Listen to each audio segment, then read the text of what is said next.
अब चंपारण की मांग समझ लीजिए। पहला तो हमें जो है एक अच्छा 4 लेन कनेक्टिविटी चाहिए, जो पिपरा कोठी से मोतिहारी होते हुए रक्सौल और बेतिया को 4 लेन कनेक्टिविटी से जोड़े, जो आज से 20 साल पहले हो जाना चाहिए था, लेकिन अभी तक नहीं हुआ है। पहला मांग। दूसरा मांग, चंपारण में जो है लोग बीमार होते हैं तो उनके पास 2-3 ऑप्शन ही बचता है, या तो पटना चले जाए, या तो गोरखपुर चले जाए, नहीं तो दिल्ली चले जाए। हमारे चंपारण में एक एम्स या पीजीआई जैसा अस्पताल होना चाहिए कि नहीं होना चाहिए। तीसरा मांग, पश्चिमी चंपारण के बेतिया शहर में एक यूनिवर्सिटी की स्थापना होनी चाहिए, क्योंकि वाल्मीकि नगर के बच्चों को जो है मुजफ्फरपुर जाते जाते जो है 7 से 8 घंटे का समय लगता है। पूरा एक दिन खत्म हो जाता है, पूरा का पूरा एक दिन खत्म हो जाता है। और वाल्मीकि नगर से मुजफ्फरपुर लगभग 250 किलोमीटर पड़ता है। बेतिया से वाल्मीकि नगर का दूरी जो है 105 किलोमीटर के आसपास हो जाता है। तो बेतिया में एक यूनिवर्सिटी, चंपारण के नाम से जो है एक यूनिवर्सिटी बनाया जाए, या महात्मा गांधी के नाम से ही बना दिया जाए, या मोदी जी अपने नाम से ही बनवा ले, क्योंकि जिंदा में तो मोदी जी अपने नाम से स्टेडियम बनवाए लिए हैं, तो मोदी जी अपने नाम से ही एक यूनिवर्सिटी जो है वो पश्चिमी चंपारण को दे दे। तीसरा मांग। चौथा मांग है हमारा रक्सौल एयरपोर्ट का। रक्सौल एयरपोर्ट बनेगा तो उसमें गरीब के बच्चे जो है वहां पे काम करेंगे, कंस्ट्रक्शन के दौरान जो है गरीब के बच्चे काम करेंगे। बन जाएगा तो गरीब के बच्चे जो है वहां पे काम करेंगे। तो रक्सौल एयरपोर्ट के बारे में जो है 2024 में जब मैं चुनाव लड़ रहा था, और गलती से जो है मैं उस गलती को मानता हूं कि भारतीय जनता पार्टी में शामिल हो गया। जब मैं लड़ रहा था तो मोतिहारी के डीएम साहब जो है जाके वहां पे जमीन नापी करवाए थे, उस समय के तत्कालीन डीएम साहब, और अखबार में आया था कि चालू होगा।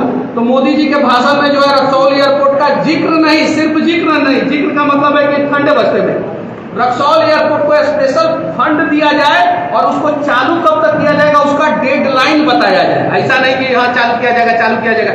पिछले 10 साल से हम लोग रक्सौल एयरपोर्ट के लिए लड़ रहे हैं ना, लड़ रहे कि नहीं। 4 मांग हो गया। 5वां मांग जो है हमारा ये है कि चकिया, मोतिहारी और चनपटिया, ये 3 चीनी मिल बंद है, और ये तीनों चीनी मिल चालू होना चाहिए। चकिया चीनी मिल के पास 1000 एकड़ से ज्यादा जमीन है। कितना एकड़ से ज्यादा जमीन? 1000 एकड़ से ज्यादा जमीन है।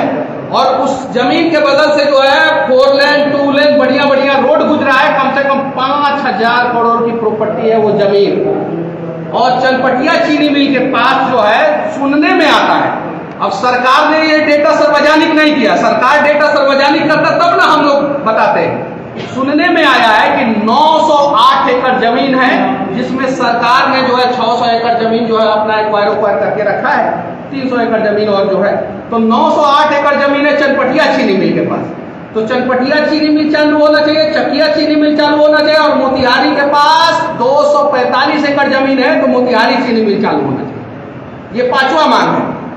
6ठा मांग है कि अब ये बोल रहे हैं डोमिसाइल नीति जो है बिहार में जल्द से जल्द लागू हो।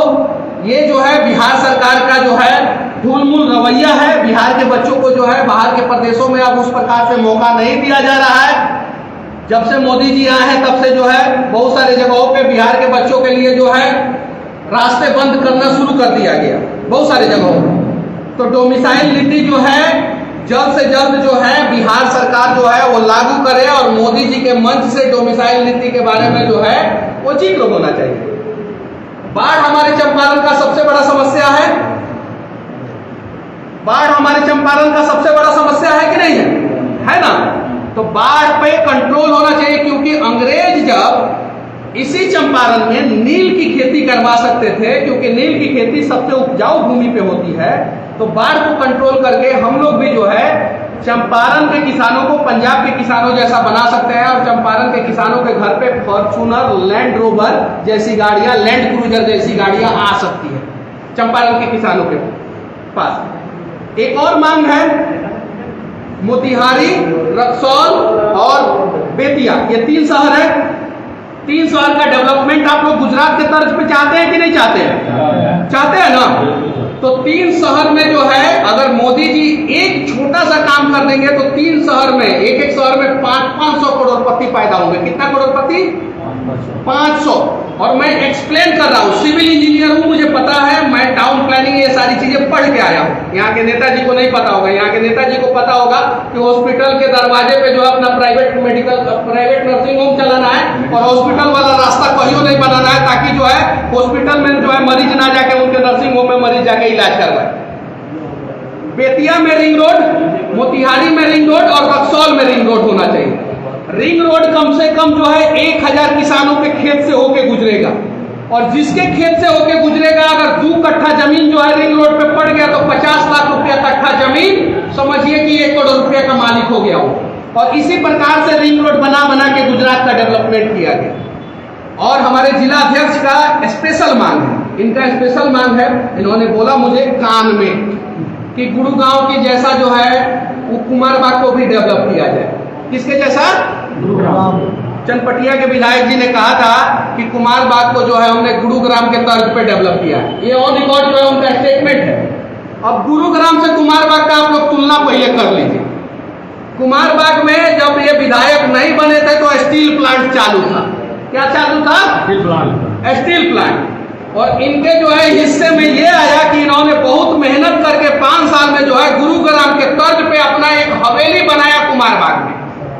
सिंगा छापर के रहने वाले थे, कुमारबाग में जो है हवेली इन्होंने बना दिया, लेकिन उसी हवेली के सामने जो है स्टील प्लांट था, वो स्टील प्लांट पूरी तरीके से बंद हो गया।